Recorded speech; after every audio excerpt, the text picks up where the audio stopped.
The food stores are almost empty, and it is only the middle of winter.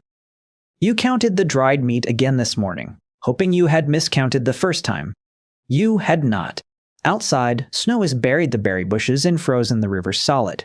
Inside, your children are huddled closer to the fire than usual, and nobody will look you in the eye. No grocery store down the road. No heater for the children through the night. No doctor to call if someone gets sick. Just an empty stash, a dying fire, and months of winter still ahead. Now imagine all of that today. A grocery run, a thermostat, a quick trip to the doctor, all handled before lunch. Across countless generations in the ancient world, winter was not just about hunger.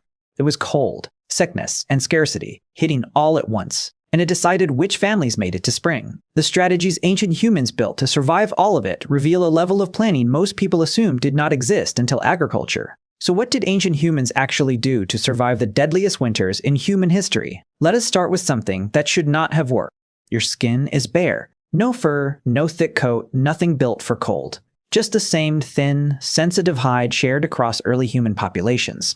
And you are standing in a brutal Ice Age landscape, where the nights drop far below freezing. In 2023, researchers examining butchered bones at Schöningen, Germany, found cut marks on a cave bear's paw bones dating back to the deepest historical layers of early human activity. The marks were not from someone stripping meat. They were the marks of someone carefully peeling off the one thing a bear owns that you never could: its insulation. You pull that hide over your shoulders. It is heavy, still smells of the animal, but it holds heat against your skin like nothing else can. The fire still has to survive the night, though. No stored fuel. No walls. No guarantee the flames last until dawn. Thick grass and leaf bedding at Cebudu kept the frozen ground from pulling the warmth straight out of your body while you slept. Insulation did not begin in a wool mill. It began with a dead bear skin, pulled tight, and a fire somebody kept feeding until sunrise. But a hide and a hearth were only the opening move. Keeping either one alive through an entire winter was a different fight altogether. Now picture it. You are not reading about this. You are living it.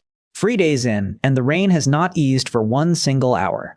Your fire is down to a weak orange glow, hissing every time water finds its way through the smoke hole above you.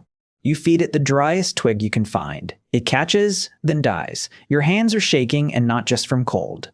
If this fire goes out, you have no way to start another one, not with everything outside soaked black. This is the moment that separated the families who made it through the season from the ones who did not. At Qasim Cave in Israel, archaeologists found the proof of exactly this desperation, written into the floor itself. A stone-lined hearth, sitting dead center of the cave, rebuilt on the exact same spot again and again, dating back to the deepest historical layers of early human settlements, with the hearth surrounded by dense, deliberately organized clusters of stone tools. Researchers confirmed unequivocal, repeated fire building at that one spot, over and over, across a continuous stretch of time. Somebody kept that fire's memory alive across vast, continuous stretches of early history. Every time the rain threatened to drown it, somebody fed it. Somebody protected it like it was one of their children. But even the most careful fire can die. And when it does, in a world with no matches, no lighter, and nothing immediately available but damp wood, you need a backup plan hidden in your own pocket. Many years ago, a traveler in the Alps, the man we now call Ötzi, was caught somewhere between camps when the weather turned. He did not panic. He reached into a pouch on his belt. Inside, flint and a lump of fomentarius, tinder fungus, which catches and holds a spark even in damp conditions, when raw dry grass would refuse to light at all. And tucked inside 2 containers made from birch bark, he was not carrying tools to start a fire. He was carrying fire itself. Live embers, wrapped in maple leaves and charcoal, kept alive for hours, ready to be coaxed back into flame in minutes.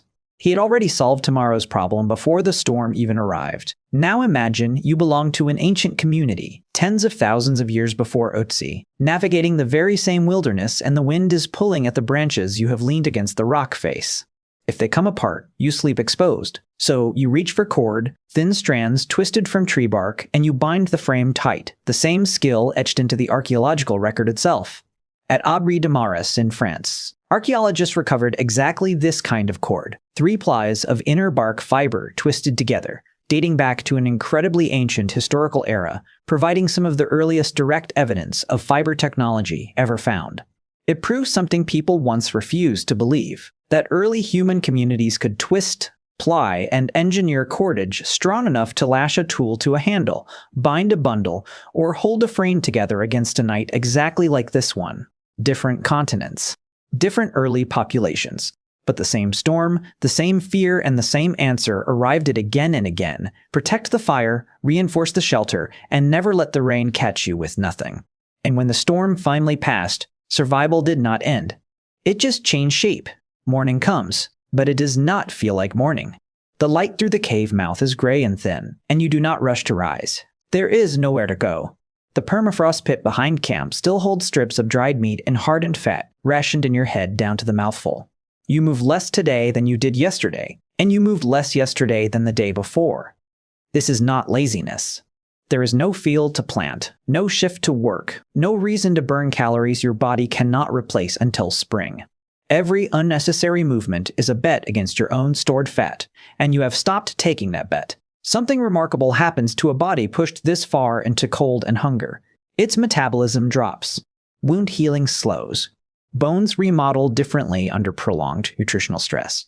Growth pausing and patterns doctors can still read in the deepest historical layers. That is exactly what researchers Bartzokas and Arzuaga found in 2020, examining incredibly ancient remains from Cima de los Huesos in Spain, seasonal lesions suggesting how early human biological systems adapted beautifully to ration energy during times of absolute famine. Shifting metabolic responses adapted beautifully to ration energy during times of absolute famine, shifting metabolic seasons and after seeded.